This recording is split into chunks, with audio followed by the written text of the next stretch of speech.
teman-teman, selamat datang di podcast saya. Sebelumnya perkenalkan dulu, saya Asmi Oktavian Safitri, mahasiswa Prodi D4 Akuntansi Universitas Negeri Yogyakarta.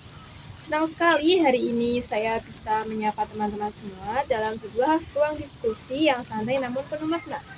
Hari ini kita tidak hanya sekedar mengobrol, tapi kita akan memotret realitas bangsa melalui kacamata Pancasila sebagai paradigma pembangunan Indonesia. Sebelumnya mungkin banyak teman-teman yang bertanya nih, apa sih sebenarnya paradigma pembangunan itu? Nah, secara sederhana, paradigma pembangunan adalah kerangka berpikir atau landasan nilai yang kita gunakan untuk membangun negara ini. Di Indonesia sendiri, Pancasila bukan hanya sekedar pajangan, melainkan harus menjadi roh dalam setiap gerak pembangunan kita. Fokus diskusi saya hari ini adalah pembangunan ekonomi. Kenapa tuh?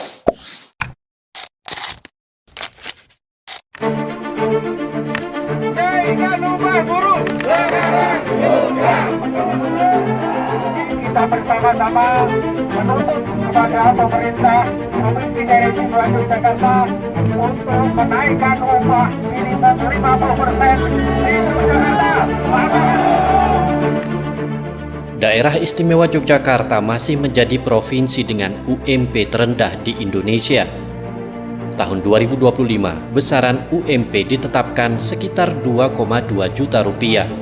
Bagi para buruh, angka tersebut belum cukup untuk memenuhi kebutuhan hidup layak, terutama di wilayah DIY yang kini semakin berkembang pesat. Dengan penghasilan yang mereka terima, kebutuhan dasar hingga kebutuhan transportasi sudah menyita sebagian besar gaji bulanan. Bahkan jika dihitung-hitung sesuai dengan kebutuhan hidup layak, para buruh mendesak UMP DIY tahun 2026 mendatang dapat naik hingga 3,7 juta rupiah. Kami mendesak kepada Gubernur DIY untuk tahun 2026 itu menetapkan upah minimum sesuai dengan KHL. Nah, kami pada bulan Oktober lalu atau sekitar 1 minggu yang lalu kami telah melakukan survei KHL di 5 kabupaten kota di DIY dari Yogyakarta, Bantul, Sleman, Kulon Progo dan Gunung Kidul. Nah, kemudian angkanya adalah paling rendah itu 3,6 juta itu ada di Gunung Kidul, kemudian yang paling tinggi itu sekitar 4,5 juta sampai 4,6, sehingga kemudian kami mendesak kepada Gubernur DIY untuk menetapkan UMK tadi sebagaimana telah kami sampaikan di atas. Di balik tuntutan para buruh ini, muncul pertanyaan sejauh mana kenaikan upah mampu menyeimbangkan kesejahteraan buruh dan keberlanjutan dunia usaha di tengah kondisi ekonomi yang belum sepenuhnya stabil. Dosen Visipol Universitas Gadjah Mada Yogyakarta, Hempri Suyarna menjelaskan, fenomena tuntutan kenaikan upah bukan hanya terjadi di Yogyakarta, tetapi juga di berbagai daerah di Indonesia. Hempri menilai penentuan UMP tidak hanya bergantung pada kebutuhan hidup layak semata, namun ada faktor lain yang menentukan seperti besarnya inflasi, tingkat pertumbuhan ekonomi daerah, serta indeks ekonomi yang ditetapkan pemerintah daerah juga menjadi pertimbangan utama. Maka topik ini sangat urgent karena di tengah pertumbuhan ekonomi global dan pesatnya revolusi industri, kita sering bertanya, apakah pertumbuhan ekonomi kita sudah benar-benar berlandaskan kemanusiaan dan keadilan sosial bagi seluruh rakyat Indonesia berdasarkan sila pada Pancasila. Nah, untuk menjawab kegelisahan itu, saya tidak sendirian nih teman-teman. Di samping saya sudah ada Kak Afra Satrakuana, seorang pejuang di garis depan produksi alias buruh pabrik yang akan berbagi cerita mengenai kondisi nyata di lapangan. Mari kita mulai obrolan hangat kita hari ini. Oke teman-teman, tanpa berlama-lama kita sapa dulu narasumber kita hari ini. Halo Kak Afra, apa kabarnya buat hari ini? Halo Kak, kabar saya lumayan baik hari ini. Wow. Ini kayaknya outfitnya baru pulang kerja ya? Wih jelas ini, baru ya?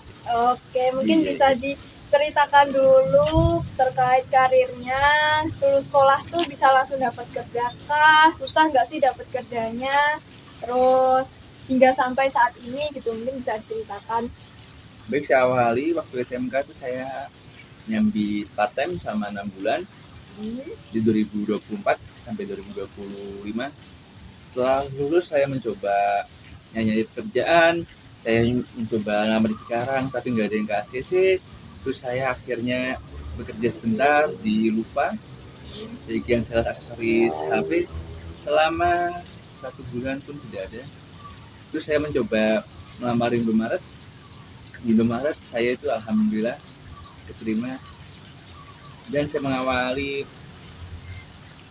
tes itu waktu dikabari pas masuk kerja itu posisinya Oh. pas di toko. Oh, iya. Waktu itu saya kan masih di toko kan. Oh.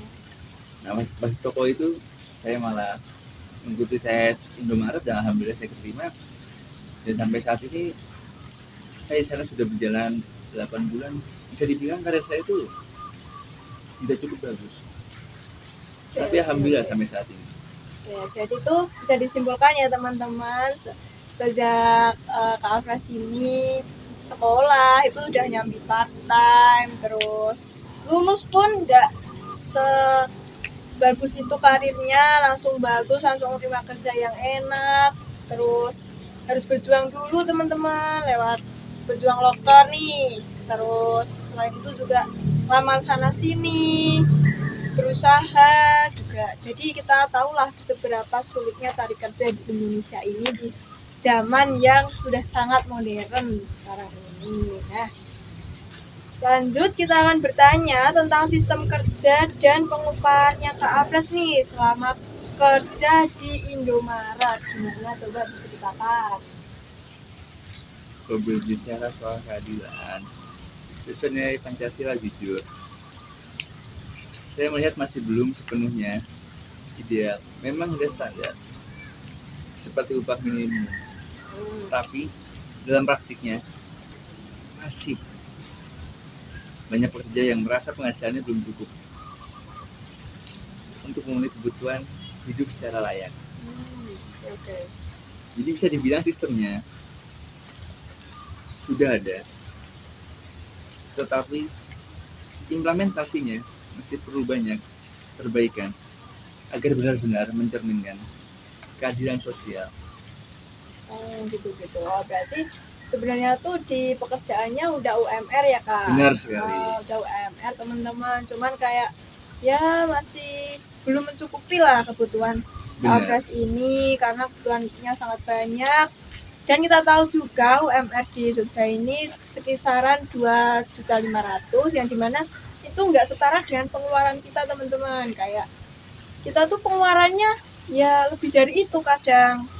Padahal kalau kita lihat di kota-kota lain itu UMR mereka tinggi dan pengeluarannya itu sama kayak kita semua. Jadi mungkin itu sebuah hal yang tidak adil ya teman-teman gitu. Nah, selanjutnya itu mengenai akses perlindungan sosial nih Kak Afras di perusahaan Kak Afras. Iya, Itu kan Kak Afras kerja di Indomaret di bagian piker. piker tuh yang gimana Kak? Piker itu bagian distribusi yang menyiapkan kiriman roti, Mr. Grade, untuk toko-toko Indomaret. Iya. Oh, kalau Mr. Grade Iya. itu produknya Roti. roti Iya, benar. dari Indomaret asli. Dari Indomaret, iya. Oh iya, oke. Masih satu grup sama Indomaret juga. Oh, Iya. jadi itu kayak induk sama anaknya gitu ya? Iya. Oke. Jadi bukan di Indomaretnya teman-teman, tapi di kayak cabangnya gitu. Nah ini khusus buat produksi rotinya Indomaret. Terus mau tanya nih Kak, kalau Iya. BPJS seperti itu buat kesejahteraan karyawan yang di luar gaji pokok atau tunjangan-tunjangan lain itu kira-kira diberi nggak sama perusahaan? Dibeli Kak. Dari perusahaan itu dijamin dibayarkan 25%. Nah sisanya perorangan. Jadinya dari karyawan itu bayarnya tidak terlalu banyak. Sebulannya sama perusahaan di 5%. Jadi kurang lebih ya cukup enak lah Kak di sana itu. Dibagi BPJS-nya itu. Oke, Iya. berarti BPJS-nya ada ketenaga kerjaan, Iya. terus kesehatannya ada nggak Kak? Ada juga. Oh, berarti nih teman-teman, kalau di perusahaannya Kak Afras ini, BPJS ketenaga kerjaannya juga ada, itu berfungsi untuk ketika pensiun ya Kak, bisa dicairkan. Ya, bisa. Nah, Ketenaga kerjaannya. teman-teman, pas udah nggak kerja, BPJS yang kita tabungkan bisa diambil. Nah, selain itu juga ada BPJS kesehatan. Nah, ini untuk mengantisipasi di mana kalau terjadi kecelakaan kerja ya Kak. Benar. Mungkin bisa diceritakan apakah ada pengalaman kecelakaan kerja di tempat Kakak gitu? Sekitar bulan puasa lalu ada kecelakaan kerja. Bagian produksi itu naik lift ke atas ke lantai 2, tapi kakinya dijepit di lift. Itu sempat dilarikan ke rumah sakit dan kakinya itu di PM. Untuk saat ini belum tahu kabarnya. Mungkin sudah normal mungkin. Sudah dioperasi juga. Tapi ditanggung sama perusahaan. Berarti full ya Kak? Iya, ditanggung. Berarti itu pihak perusahaannya mengcover seluruhnya teman-teman, dan perusahaannya itu bertanggung jawab juga karena itu merupakan kecelakaan kerja teman-teman. Nah, jadi BPJS ini sangat penting banget buat para pekerja, walaupun memang itu memotong gaji pokok ya Kak. Iya gitu teman-teman. Yang dipotong nggak banyak kok Kak. Oh, nggak banyak Karena kan guys. ditanggung sama perusahaan itu 25%. Kita hanya membayar 20% saja. Oke. Nah, mau tanya nih Kak, selain BPJS itu kalau terkait pembayaran pajak itu karyawan melapor apa tidak ya? Karena di Jogja ini kan bayarannya di bawah 3. Jadi kita tuh hanya lapor SPT saja. Oh iya. Lapor pajak. Dari tahunannya aja. Oke. Berarti Iya. tetap wajib lapor Wajib ya Kak? lapor Walaupun aja. gajinya itu enggak kena pajak harusnya. Iya, nggak kena pajak. Karena kan di bawah 3. Oh iya. Oke. Itu teman-teman harus tetap taat dengan aturan negara yang ada. Oke, terus terkait sistem manajemennya nih Kak, misal terkait jam kerjanya, apakah itu masih normal ataukah emang udah kayak terlalu ditekan atau gimana jam kerjanya? Jam kerja itu normal kan, nggak ada penekanan. Utamanya mungkin di hari-hari sibuk, apalagi pas masuk siang, mungkin saya tuh ada lemburan. Lembur itu tidak nentu. Kadang bisa pulang tepat on time, kadang bisa pulang jam 1, jam 2, jam 3, bahkan sampai jam 4.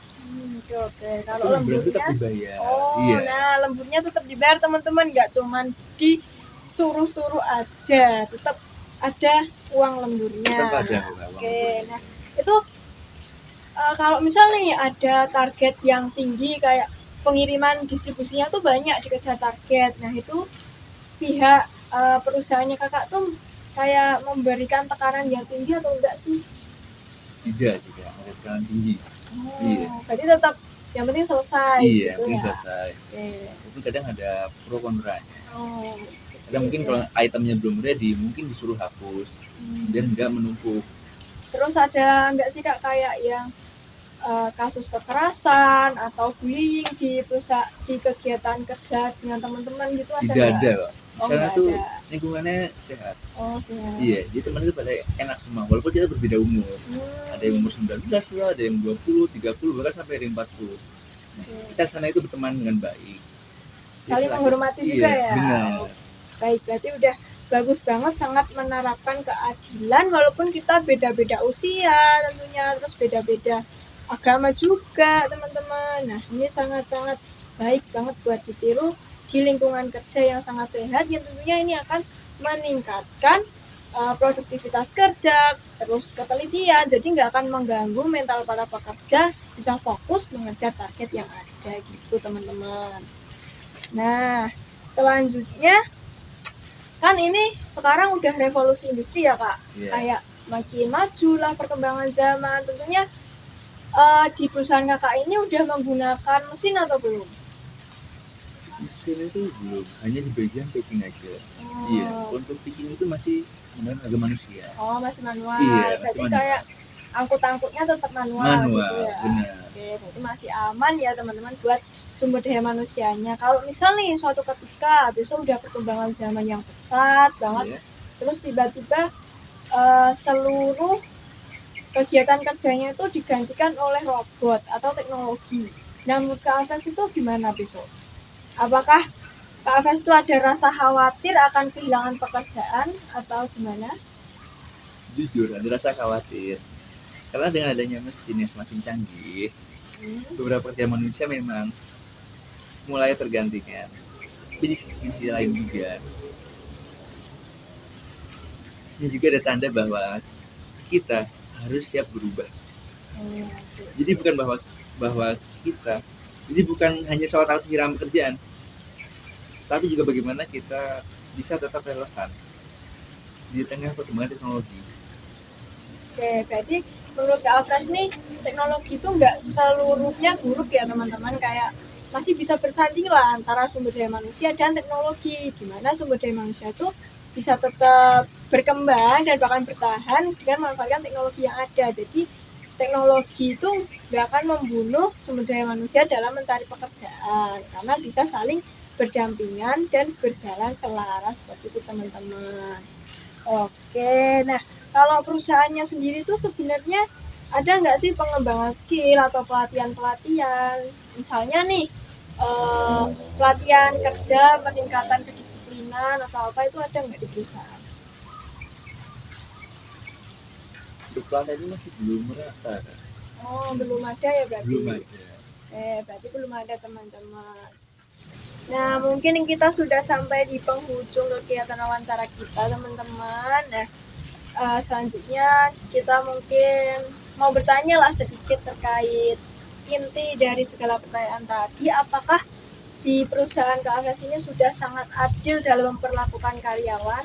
Sudah sangat adil ya? Oh, sudah Iya. sangat ya. Sudah sangat adil. Oke, berarti sudah sangat menerapkan sila dalam Pancasila, yaitu keadilan pada pembangunan ekonomi di Indonesia, gitu teman-teman. Nah, mungkin setelah mendengar penuturan dari Kak Afras, saya merefleksikan bahwa pembangunan ekonomi kita saat ini masih menghadapi tantangan besar dalam menyelaraskan antara target industri dengan nilai Pancasila. Ya mungkin kayak tadi pelatihannya belum ada untuk peningkatan skill karyawan, seperti itu. Nah, seringkali buruh itu hanya dipandang sebagai sekedar faktor produksi atau deretan angka dalam statistik. Padahal paradigma pembangunan yang benar haruslah menempatkan manusia sebagai objek utama, bukan objek semata. Nah, tantangan revolusi industri dan otomatisasi bukan sekedar masalah teknologi, melainkan masalah keadilan sosial. Nah, jika mesin tadi menggantikan manusia tanpa adanya perlindungan dan peningkatan martabat bagi para pekerja, maka kita telah melenceng dari esensi pembangunan yang integral dan komprehensif. Nah, saya memberikan pendapat sebagai solusi konkret dan visioner nih teman-teman. Yang pertama yaitu transformasi sumber daya manusia berbasis kemanusiaan, di mana pemerintah dan perusahaan harus berkolaborasi untuk menyediakan program reskilling dan upskilling yang inklusif bagi para buruh.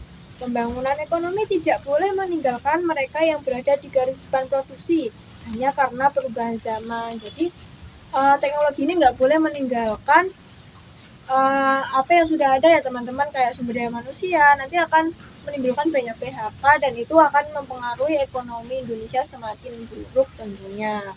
Nah, yang kedua, penguatan demokrasi ekonomi di tempat kerja, di mana kita perlu mendorong sistem manajemen yang lebih partisipatif, kemudian di mana buruh itu memiliki ruang dialog yang nyata dan jaminan kesejahteraan yang tidak hanya sebatas upah minimum, tapi upah yang layak untuk kehidupan yang bermartabat sesuai sila kedua dalam Pancasila, seperti itu teman-teman. Jadi kita berharap semoga kedepannya pemerintah maupun perusahaan itu melakukan regulasi ulang sehingga upah minimum itu sudah sangat mencukupi dan memenuhi segala kebutuhan para pekerjanya teman-teman. Nah, pembangunan yang berhasil bukanlah yang paling megah bangunannya, melainkan yang paling adil bagi seluruh rakyatnya. Mari kita jadikan Pancasila sebagai kompas pembangunan ekonomi kita agar kemajuan teknologi berjalan beriringan dengan kesejahteraan manusia, terutama rakyat Indonesia.